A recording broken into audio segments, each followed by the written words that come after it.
Hello and welcome everybody. Thank you for being here with us today. My name is Walid Koudmani, market analyst for XTB. And in this video, we're going to be talking about, so today we have a webinar, very special VIP trading club with a focus on commodities and gold in particular. We're going to be doing an overview of the markets.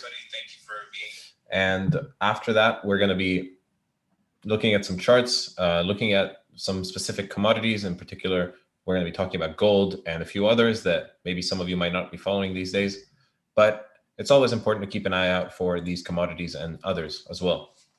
But it's also important to keep an eye out for the general macroeconomic situation. So before we start, I'd like to see also an audio video check in chat because I can look at the chat. So if anybody has, if everybody can see me and hear me clearly, we can move on also. Let me check the comments as well. You're with us today. Perfect. Okay.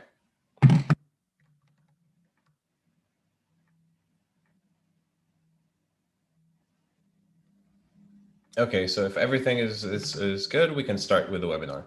Also, if you have any questions, if anything is unclear, or if perhaps one of the slides is maybe not that clear for you, or if you have any questions related to whatever we're talking about today or the markets, please feel free to ask it. I'll try to get to it either as soon as possible or at the end of the webinar. We're going to have a Q&A section, as I like to do. So if you have any questions regarding the markets or anything like that, feel free to ask them and I'll try to get to them before the webinar ends for sure.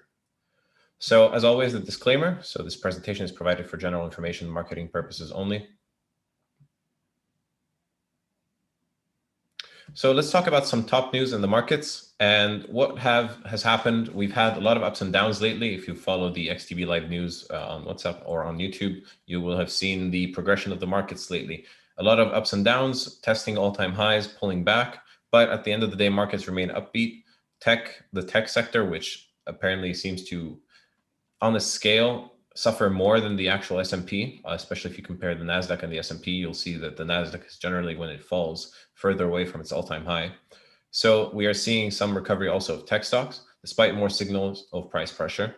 We also have gold rallying, reaching $1890, also $1,900. So that was a very interesting and important milestone, the highest level in a few months. Stable treasuries as well, USD on key levels. So very important on the USD index to keep an eye on, not just for gold, but other commodities as well that are also quoted in the US dollar. Japan deals with another COVID wave. So not only are the Olympics potentially at risk, but this could be something that could bring some tension and nervousness into markets on the other side of the world as well, because obviously they will have seen that a country which in theory dealt with the coronavirus as well as Japan now is struggling once again, having to deal with more lockdowns. So all of that will definitely add into the stress on the markets for sure.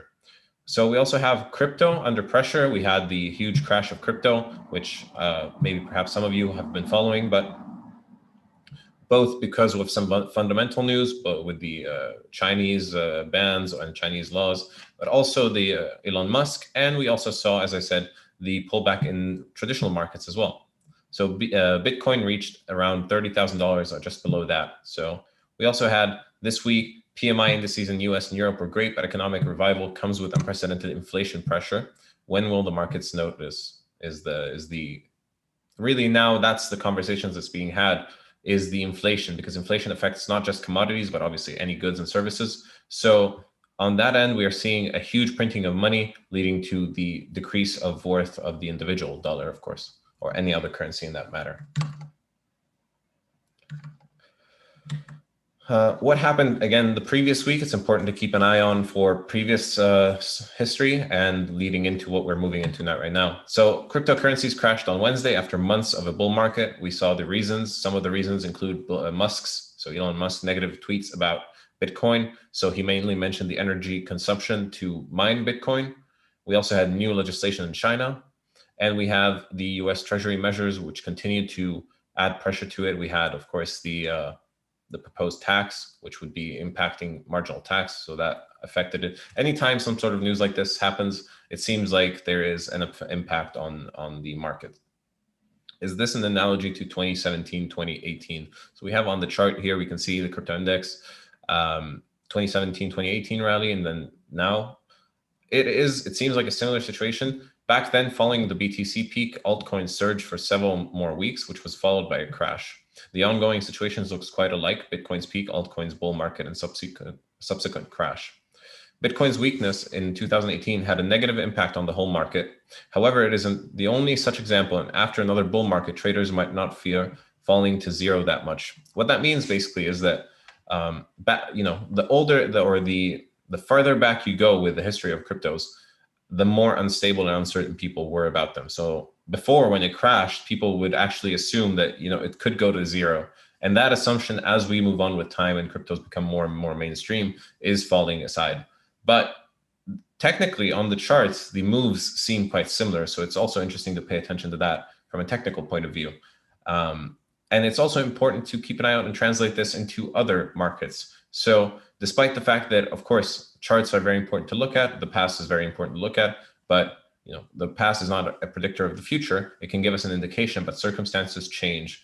And you might have an excellent chart on oil or on gold, but perhaps maybe the US dollar is changing, or we have some sort of instability in the Middle East. So the chart might not always be relevant to the exact situation. We had the flash PMIs. So macro data has been really under focused lately. Of course, throughout the pandemic, it has been a measure, obviously, of the recovery from the pandemic. So we saw every metric drop when the pandemic hit. The economy is shutting down. Every single business was suffering, of course, except for the online businesses. But the metrics to recovery were, some of them were unemployment rates, unemployment figures, PMIs, and industrial production, and others, of course. So we had flash PMIs indices for May. European countries turned out to be very strong. Manufacturing near all-time highs, 62.8. Services 55.1, at the highest level since July 2018, and well above market expectations. At the same time, manufacturers also facing supply chain issues. Also, manufacturing purchases price rose at the fastest rate since the start of data collection. So we saw this, the manufacturing services indices grow and rise, and mainly because of the reopening of the economies after the most recent lockdowns that we have seen in these markets. In the UK, similar situation, we had very positive data after that. And as we reopen the economy, we will be seeing potentially more of this. But it's also important that economists and analysts do account for this. So the fact that it is also above market expectations is also important to keep an eye on. So the story of the week, in the sense of what's next for the dollar, is very important, because when it ties into commodities, the dollar, many commodities, including oil, gold, and several others, are all quoted in dollars. So in a way, they are directly affected by the dollar performance. So because if the dollar is weaker, then you can buy more of them, let's say. Or if the dollar is stronger, you can buy more of them with that dollar, rather. And then if the dollar is weaker, you can buy less of them with that dollar. What's next for the dollar is important to keep an eye on, because it then translates into the commodities, which we'll be touching on at the end here, or towards the end. And if you have any questions about anything I'm going to talk about, please feel free to ask them. I'm going to try to get to them. And if not, in the Q&A section at the end of this video, or at this webinar. So this is a chart of the US dollar index. US dollar index shows the performance of the US dollar against a basket of currencies. So I like to have it on the charts when I put it next to gold, for example, when I put it next to Euro USD or any dollar pair. It helps me see the correlation, if any, between the two. And especially on a pair like Euro USD, you can see if the Euro USD is going up and the USD index is going down, then perhaps it is due to a USD weakness. If you see maybe both going up, then maybe it's more Euro strength against everything. And that's the example I like to have. So it's a good comparison to have. And it does give a general idea of the performance of the dollar. So if we look at the USD index, we can see that US dollar index has erased all gains from the first quarter and returned to the vicinity of the 90-point mark. So we have it around here, if you can see my mouse, and returning to the lowest area since 2018. And you can see that the situation looks a bit like early 2018, when USD was very weak following long QE programs and due to hopes for strong economic recovery. It is worth to note that we already had a period when USD was extremely oversold, even more than in 2018, which is all this area between 2018 and 2020. Low positioning might turn out to be favorable for the dollar, but other factors are needed as well. So the biggest fear about the dollar, or regarding the dollar, is all the printing that's been happening and that's happened because of the pandemic. We've shown this on other videos. I've shown this in other webinars. There was a chart I showed about showing the money printing for the US Treasury, and you saw it. Basically, I'll just illustrate. It looked like a spike after 2020 because of all the cash that was printed to then support the markets. That then ended up translating into the fears of inflation. We ended up seeing this huge surge of indices that was not correlated whatsoever to the performance of the companies in them or the economy, which was still struggling with unemployment and very negative figures. So we saw this huge flood of cash, and then obviously that ended up translating into, or potentially could end up translating always into, a weakness for whatever currency, unless the central banks then end up adapting the policy. But any indication of adapting the policy at the moment is being watched very closely, because if they need to increase their supply, it would indicate that the economy is going worse than expected. If they need to pull back the supply, then the economy is doing well, but then people will become scared, obviously, because of that. As far as Euro USD, so this is a daily chart, you can see the dollar does not look as oversold as in the second half of 2020 and at the beginning of 2021, but long positions still dominate. So this is the commitment of traders. You can see on this is the indicator, the COT, and we have a simple moving average here. And on the daily, you can see that the upward move started from around 105 at the end of 2019 with a few pullbacks along the way. And then we had this whole situation in 2020. And after the pullback, after reaching a high of 123.5, we had the pullback, reaching a low around 117, never reaching actually this double bottom here potential, 116, and then actually rebounding. So when you look at this and you look at the USD chart, so they're both 1 day, and you can see that this is going straight down with these corrections. This is going almost straight up with these corrections. So I find that quite interesting as well to keep an eye on with the USD index, not only correlating to the commodities, but also correlating to USD and other pairs of the dollar. Taking a look at inflation, which then ends up affecting commodities as well, and demand, the US are on the leading edge among major economies, particularly if you compare that to Q2 2020 lows. US retail sales are up roughly 20% versus the beginning of 2020. Meanwhile, the UK has just managed to return above the flat line. In theory, this could strengthen the US dollar. Again, going to impact other things. So this is the index based on January 2020, and this is retail sales based rebased to January 2020. So 1 year, basically a year and a half or so. And you can see that on the, this is January 2020, and now we have March 2021.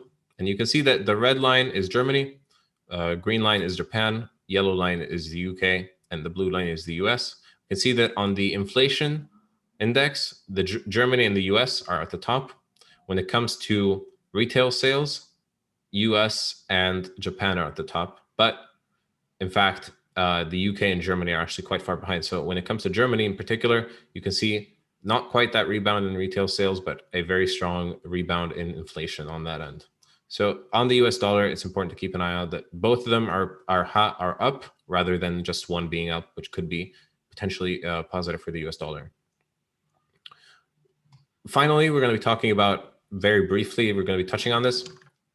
By the way, if you have any questions, feel free to ask them in the chat. I will be very happy to get to them as soon as possible.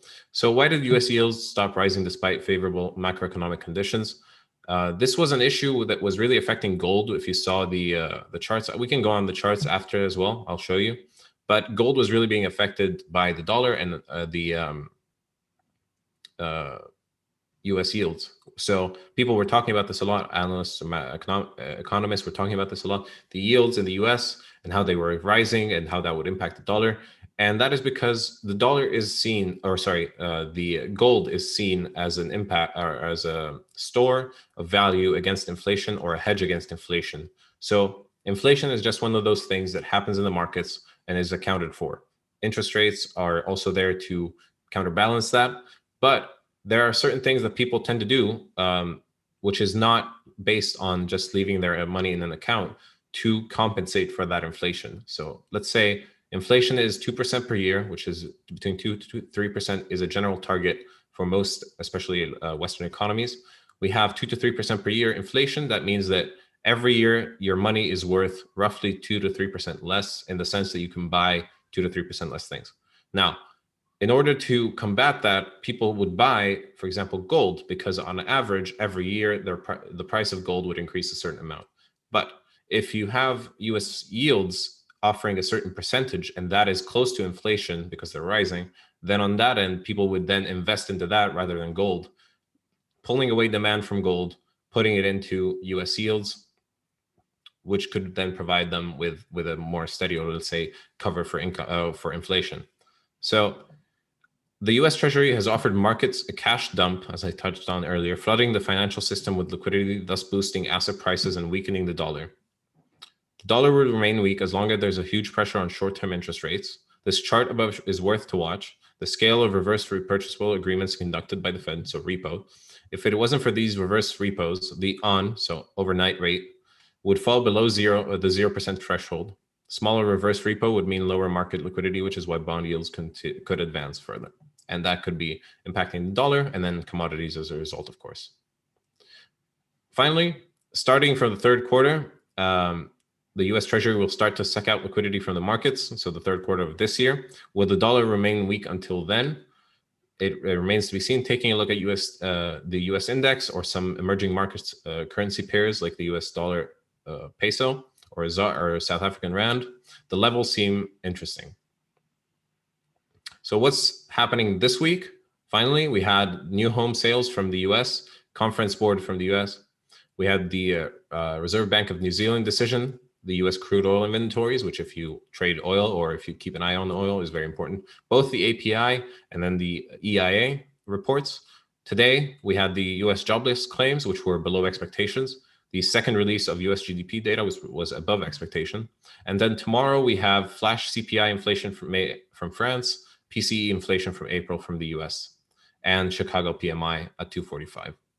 So that's an overview of what's been happening lately, what to keep an eye on when it comes to the dollar. Now let's touch on I'm sure why many of you are here, which is the commodities part. So let's talk about oil. Let's start with oil. Oil is one of my favorite markets. I find it very interesting because of the news. I like to follow the news, and oil is always in the news. So despite the fact that the nuclear agreement has not yet been signed, Iran is increasing its oil production. This was something I touched on in the past, the Iran nuclear deal, and how it would then impact the potential oil production in the world and the oil supply, because part of the Iran nuclear deal and why there's sanctions on them is on their oil exports.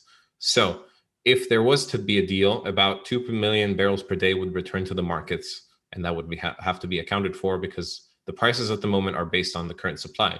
So if there would be an increase in supply, that has to be accounted for in the price at some point. Production is already 0.6 million barrels per day, higher compared to last year's low.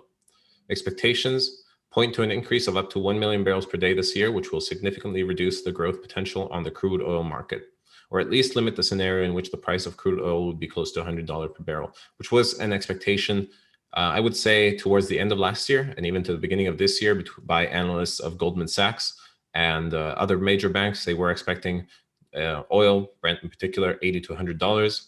We never made it that high, but we are seeing some other price pressure from the supply side, as I'm touching on right now.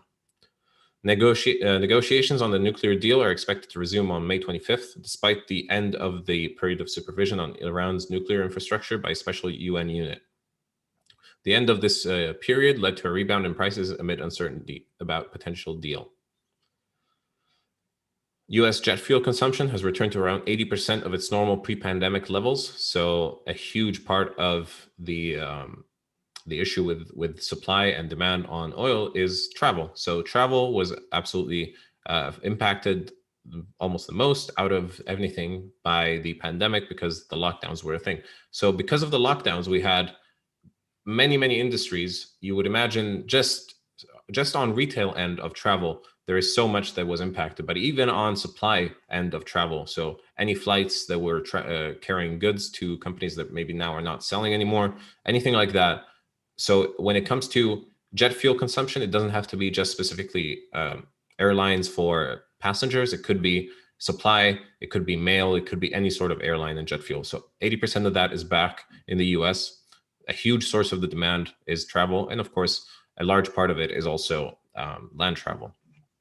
Demand for gasoline is also expected to increase. Currently, the demand for gasoline is approximately 270,000 barrels per day, lower than normal, but an increase of even 5 to 600,000 is expected during the summer season, with the reopening of the economies, with the ending of the lockdowns, and with more and more people being vaccinated as well. Inventories in the United States returned to the 5-year average, which suggests the current commodity prices will remain at the current levels. That is assuming everything else doesn't change. Goldman Sachs continues to see a continuation of the uptrend, despite the high threat of increased supply from Iran. Goldman Sachs expects oil prices to reach $80 a barrel by October this year. We could see on the chart here on the right. Also, if you have any questions, please feel free to ask. I'll try to get them as fast as possible, or even in the Q&A section at the end of this webinar. So if anything also is unclear, please feel free to ask about that. U.S. crude oil inventories fell below the 5-year average. So we have figure 1, U.S. crude oil inventories, and then Gulf crude oil inventories. And we see the lines with the 5-year average on 2021 below it. We have on this chart as well, we see a WTI on the daily chart, and you can see this huge upward move. WTI is again approaching the local highs. Important resistance can be found around $65 to $67 per barrel and is marked with local peaks from 2019, 2020. Another strong resistance lies around $75 a barrel. Such a price could push the Brent price to approximately $80 a barrel, or $80 a barrel. And in the sense of, because there is a certain ratio between the two, so you'll see that sometimes WTI is maybe $61 and Brent is $65. So there's an accounted ratio for that. I think I see a question. When look at potential, Shaf asks, when look at potential positions in commodities or indices, should you look at USD index or 10-year yields, as I often hear both banded around? I like looking, it really depends on the, it really depends on the commodity. So for example, if you're looking at gold, I like to have the USD index on it. It's not going to give you the answer to anything in particular, but it does help you does give you a bigger picture of what is happening in the markets. And when it comes to yields, it is important to keep an eye on yields, also for gold in particular, but then yields translated to dollar. So I would say I would keep an eye on the USD index. That can give you a general overview. If you're really interested as well, you can look at the yields and see how that impacts both gold and the dollar itself.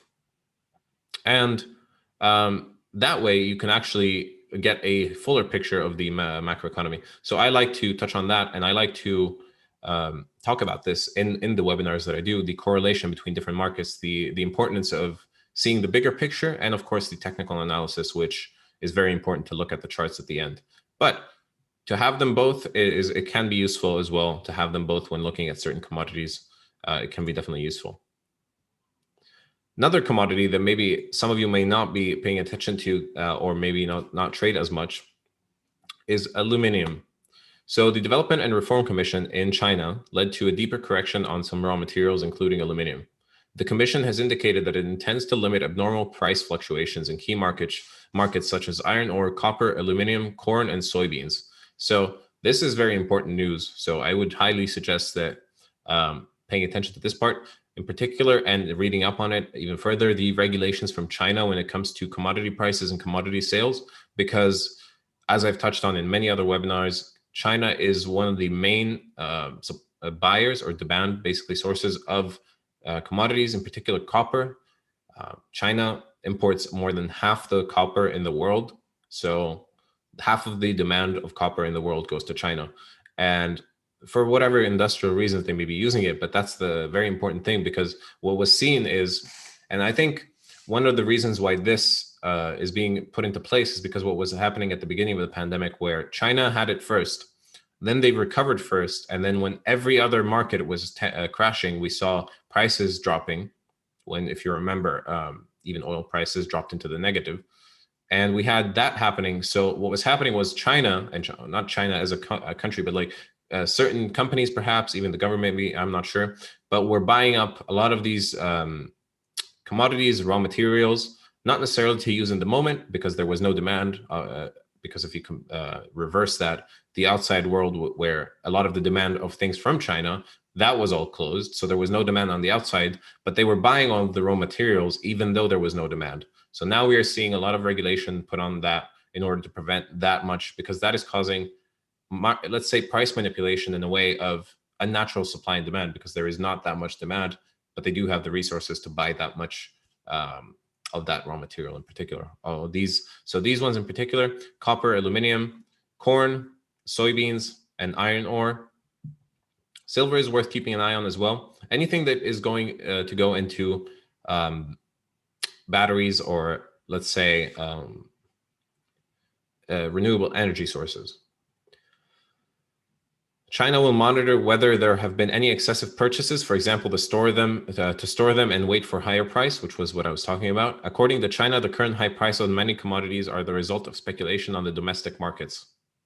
The LME points out that the high prices in the aluminum market are also caused by the recent electricity shortages in China's smelters, which has lowered production in the country.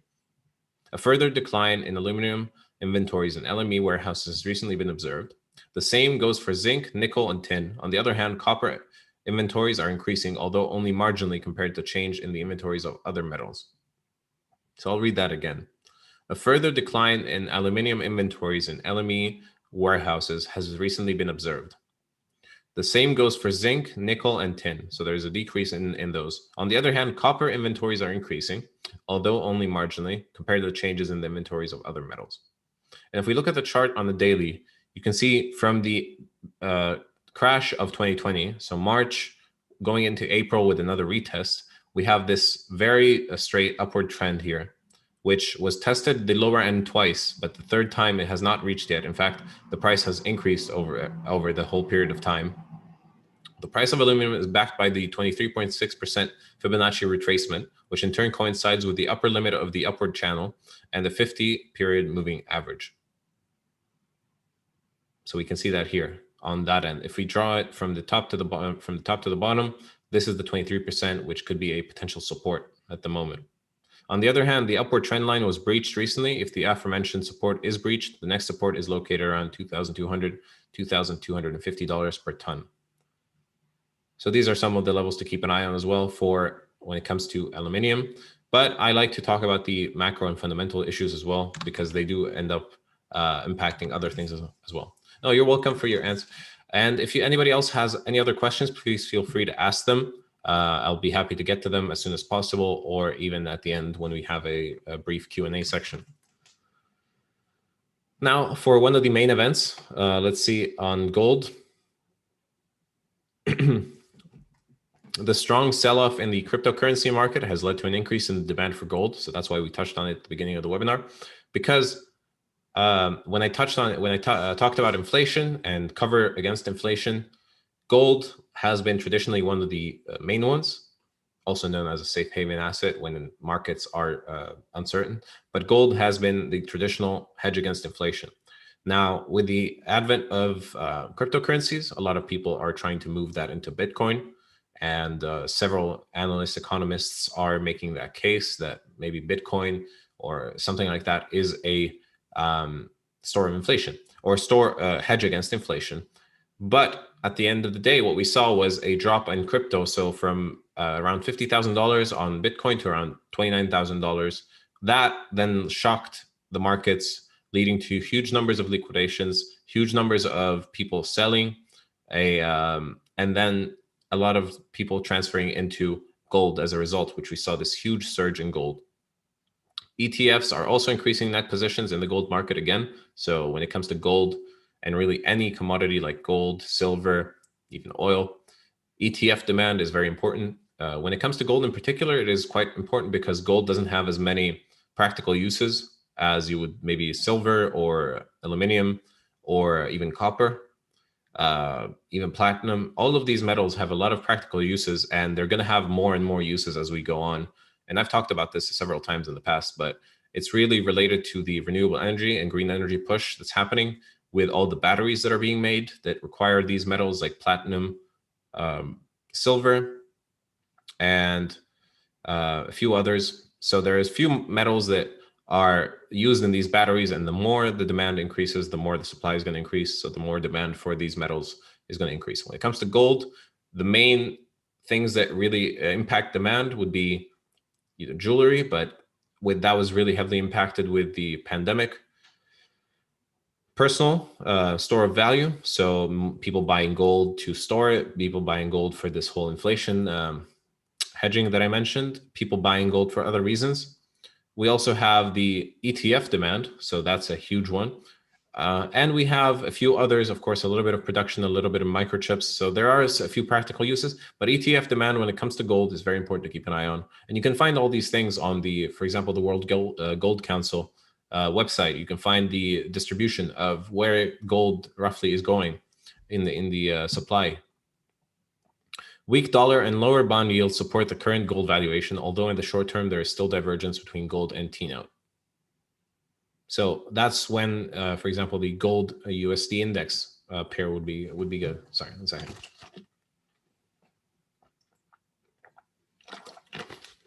Excuse me.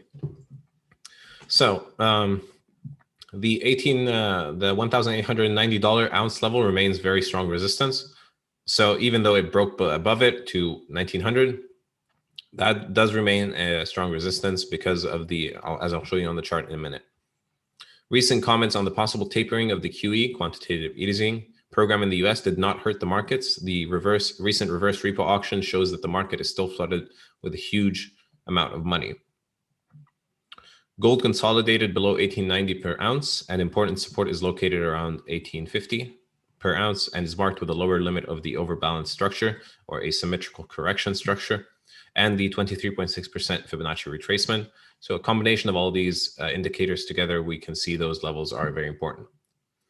Gold price bounced off the upper limit of the ascending channel yesterday. However, recent comments from the Fed official helped halt declines.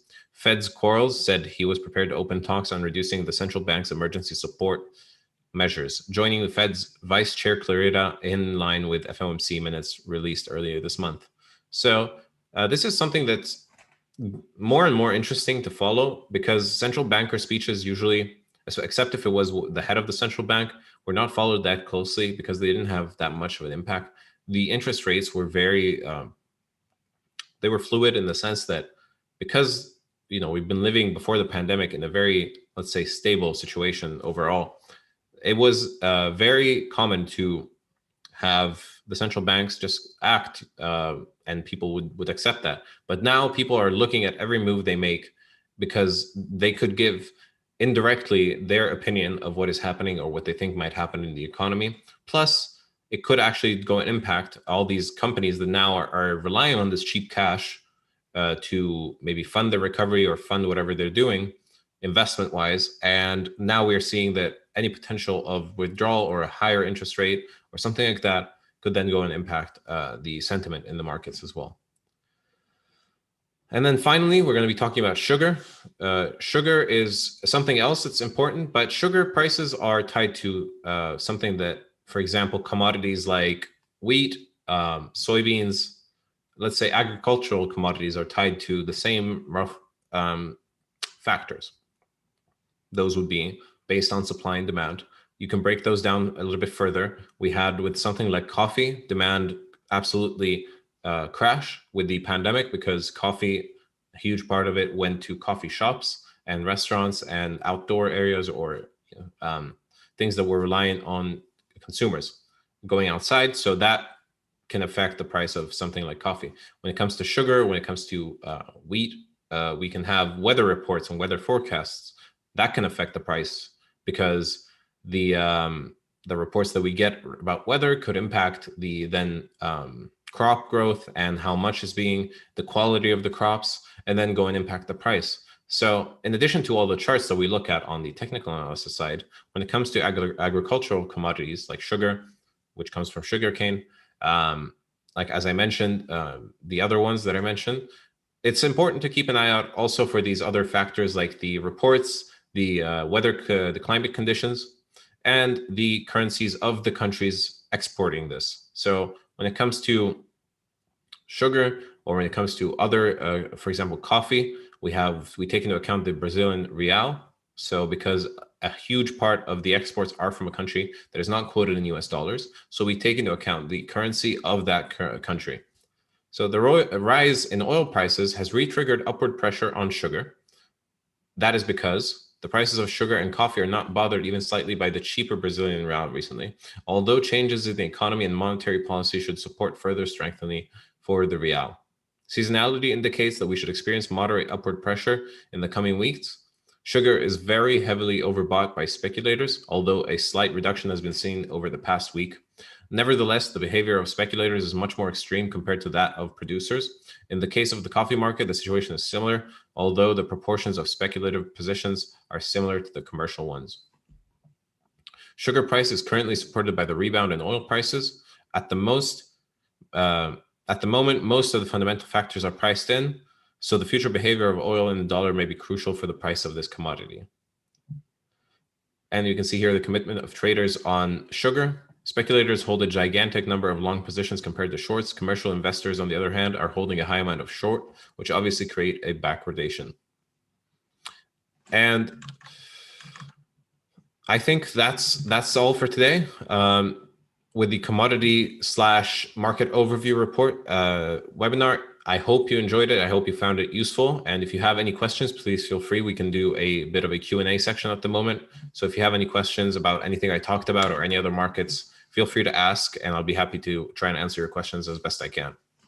So anything regarding what I talked about today or any other markets, I talked about basically every other market between the dollar, currencies, Forex, indices, maybe not as much on indices. We can even pull up the charts if you'd like, and I can show you some charts.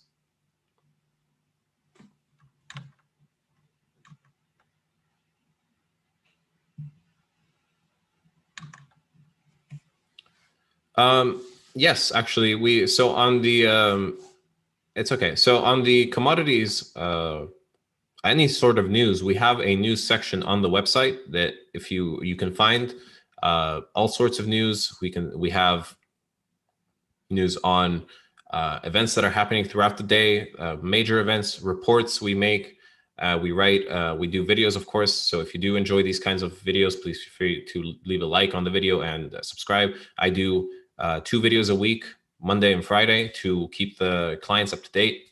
And that would be sent on the WhatsApp group, which you can join by being a client and contacting your account manager. So, and also they are found on YouTube as well. So 2 videos a week, Monday and Friday, to start the week and end the week with a market recap and what's happening, some charts. In addition to that, we do have the news section on the website. We have the calendar on the platform, so you can find that as well.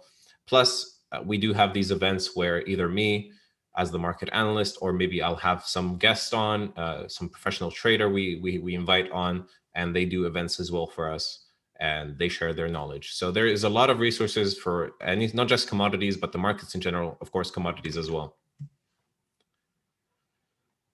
Yes, Chef. So yeah, that will be all in one place. So you just go on the news section of the website, or if you have if you're a client, go on the platform and you'll go on the news section. You can find all the news reports we do throughout the day. Videos, usually I'll be sending reminders on WhatsApp, or you'll be receiving an email. And of course, be subscribed to the channels to receive notifications if we do have a video like this one, where we do touch on, I try to talk about as many subjects as possible, really, because I put myself in the position of somebody who maybe trades several things or is not as familiar with a particular market. So I like to give correlations, I like to give explanations, and I like to answer questions, because I feel like really there is no wrong questions. So if anybody has any questions, I'm more than happy to answer them always. What impact would have increased interest rates on inflation? That's what the equation really is, because the increase in interest rates would, in a way, reduce the supply of money in the economy. So that should counter inflation technically. Now, if that does happen, because what is inflation and what is the interest rate? So the interest rate is how much does it cost you to borrow money from the federal government or from the central bank when it comes to a regular bank, and then that goes transferred. So if I want to borrow, let's say $100 from the central bank in the US, or a bank in the US, and the interest rates are high, let's say, so or let's say they're in current situation, so interest rates are low, I want to borrow money, the interest rate is maybe 0.5%, so $100 I pay back 0.5% of that. Now, I'm more inclined to borrow money, so that means there is more money coming into the economy. The more money there is, the less each individual dollar becomes worth, unless, that is base, let's say. So then if I raise the interest rate as a central bank, then in that end, I'm reducing the likelihood of as many people borrowing as much, in effect, reducing the ultimate supply of cash in the economy, lowering the inflation rate by that much. Now, it's interesting because, what is inflation really? The calculation of how inflation is calculated, like PMIs and all of that. There is a lot of debate about that. So it's interesting. Is it really 1% to 3%, or is it more like 10% if you keep an eye on several other things? It depends. But whatever they do in the interest rate can go and impact the inflation rate as well because of that. Happy to help. Damon asks, with the rise in gold being largely down to the situation with cryptos, and they are now going back up slowly, would you expect that gold is currently around the highest it will get for now? That's an excellent question. I like that question. I don't think it's exclusively based on the crypto, because, as I said, there were other factors pushing gold up and other factors pushing it down before. So before we do have the dollar going down, and the dollar is at a very important support on the USD index. So if we want to have that correlation, that's something to keep an eye on. The crypto market, of course, is definitely a factor. I'm not going to say it's the only factor, but it's definitely a factor. So that could have an impact on gold.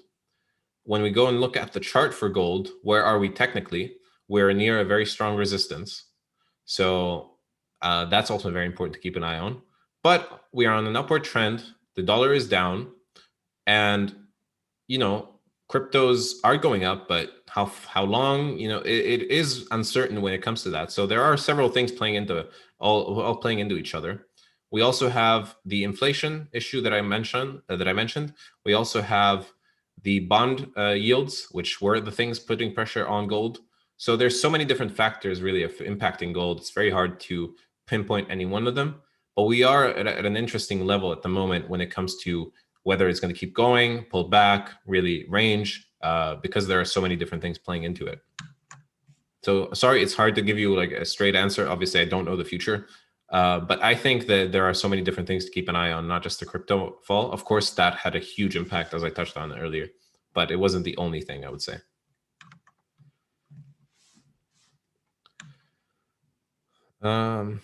Any other questions? If anybody has any other questions, feel free to ask. I'd be happy to get to them. Try to get them on my phone, actually.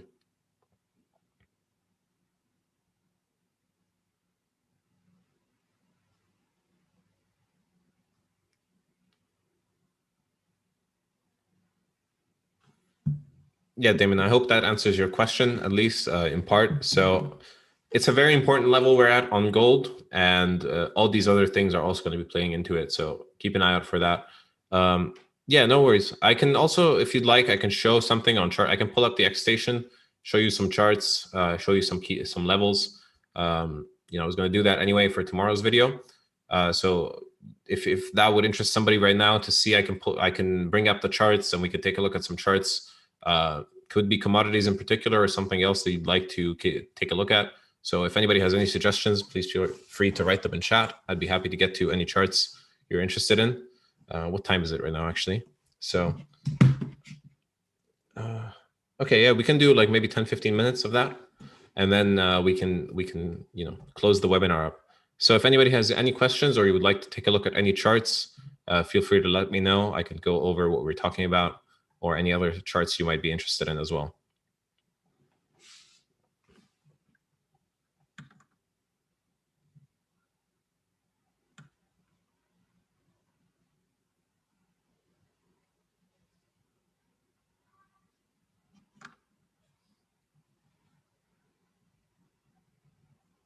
Oh, okay. Yes, I can. Okay, so we have two questions coming in. Sonic type, when a country like US prints money, is that potential trigger for rise in inflation? Okay, so the inflation is specific to each country. There is a global inflation. There is something that is kept under, under consideration. But really, when it comes to inflation figures, we keep an eye on the individual countries' inflation, which is why you can see many of them release them in the same day. So you'll be able to see, for example, the same day, France, Italy, Germany, Spain, the US, the UK, everybody releases their inflation data at the same time. And they're compared to so they're compared to the previous ones from themselves and to their forecasts. And as I said, each inflation rate is based on the central bank and the economy itself. So let's say the US, we have the Fed, which is the Federal Reserve, the central bank, determines the interest rate.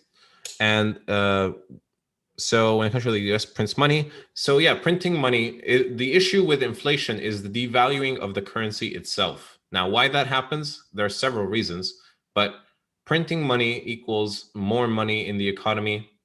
And if the amount is disproportionate, then that then goes to play into the devaluing of the currency. And then inflation. So a rise in inflation equals devaluing of the currency. That's what it means in essence. So it can buy you less. So you would assume that, let's say I have a pen. Okay, so let's put it with this simple example. I'm sorry, but this is what I can think of at the moment. So let's assume we have one pen and we need to write. And to me, for example, you need to write, that pen to you is worth now $10, and I'll sell it to you for $10.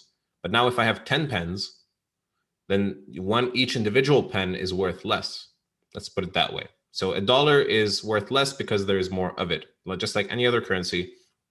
Now, where that went also was important. So that's also to keep an eye on. But yes, printing money in general does go ahead and impact inflation in any country, as well, of course, in the US. Shaf asks, would you be able to look at US 100? Of course, that's the NASDAQ. For anybody that doesn't know, I'll look at that in a second. So Usman also asks for the US 100. I'll do that. Two channels, IWM, which is flying. So let's take a look at the NASDAQ, actually.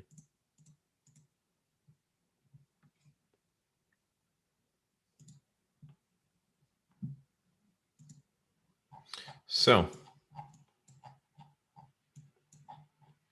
it's just basic. Let's go on the 4-hour time frame. Take a look.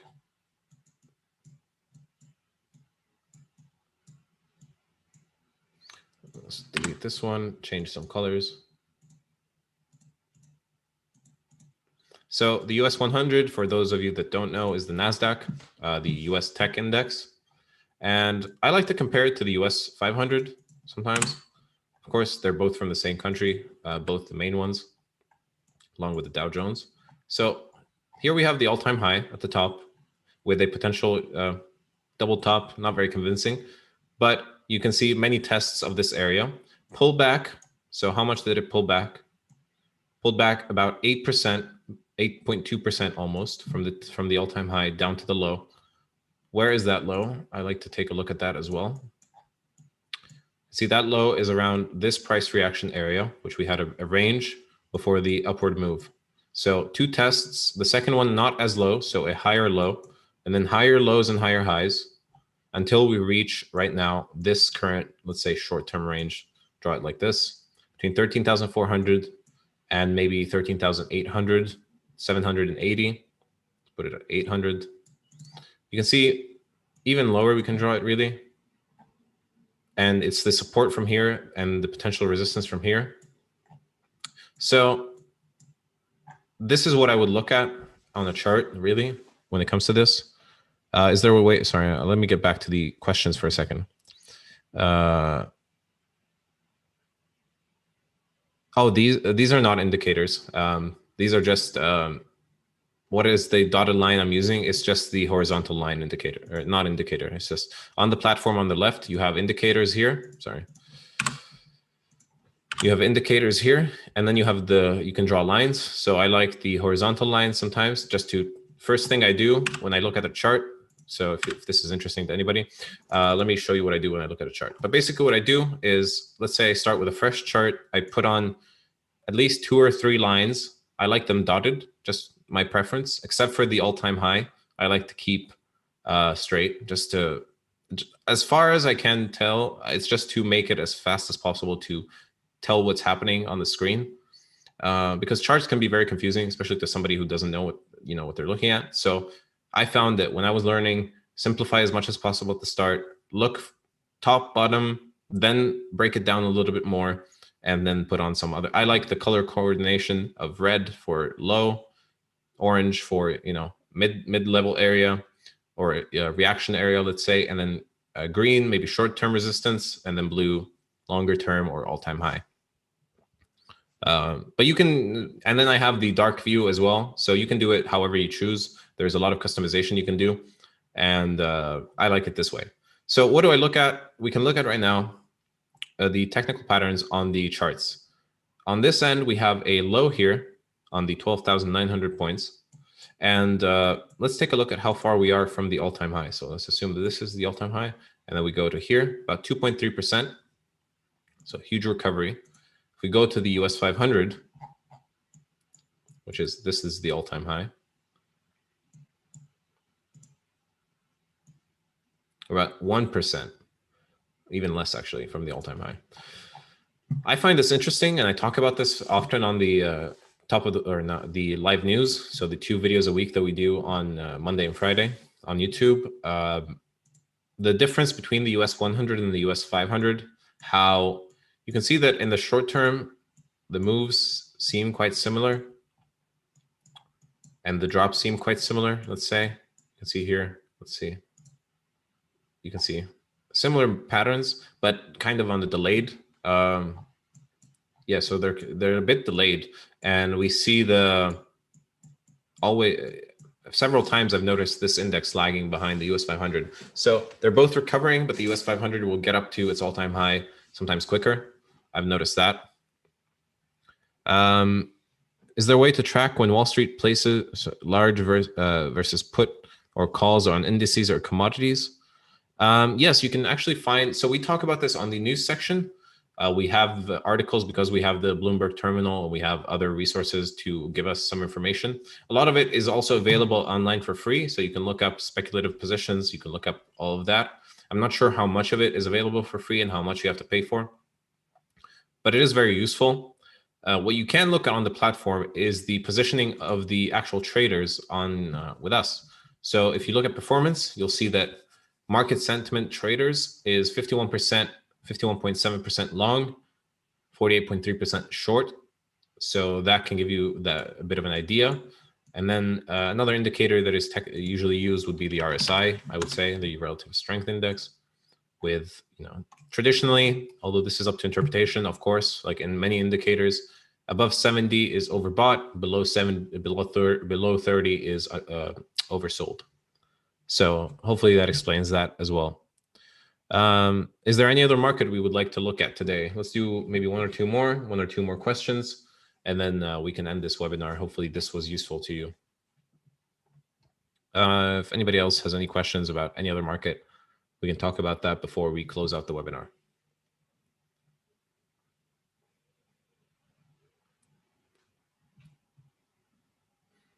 As I mentioned, we have some events coming up tomorrow, so worth keeping an eye on as well. So when it comes to that, we can take a look at the calendar.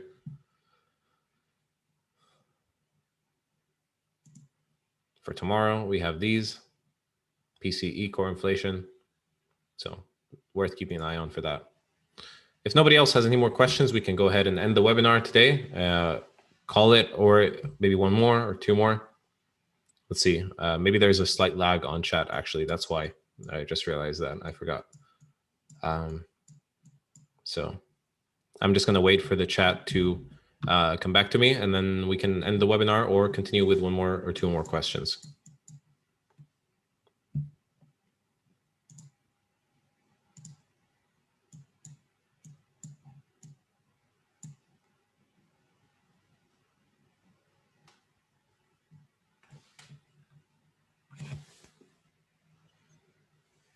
All right. Well, in that case, we can also end it, but I'd like to thank everybody who was here with us today. I hope this was useful and enjoyable. I try to be as comprehensive as possible with these webinars that I do, accounting for every skill level. And really, there are no wrong questions. So feel free to if we are ever doing any sort of webinar like this or any event, please feel free to ask these questions, because this is one of the chances we get to interact with you and give you back a little bit also of encouragement, knowledge, which is really the biggest barrier when it comes to trading for most people is the lack of knowledge. So if you have any other questions, thank you very much. My name is Walid Koudmani. If you enjoyed the video, if you enjoyed the webinar, feel free to like, subscribe. We do again tomorrow. I'll have the live news. So tomorrow afternoon, a bit of a video recapping the markets, what's happening, what to keep an eye on, and then Monday we're off. So we'll see you the week after. But thank you very much. Enjoy the rest of your evening. Enjoy the long weekend if you're in the UK, and good luck with your trading. Thank you.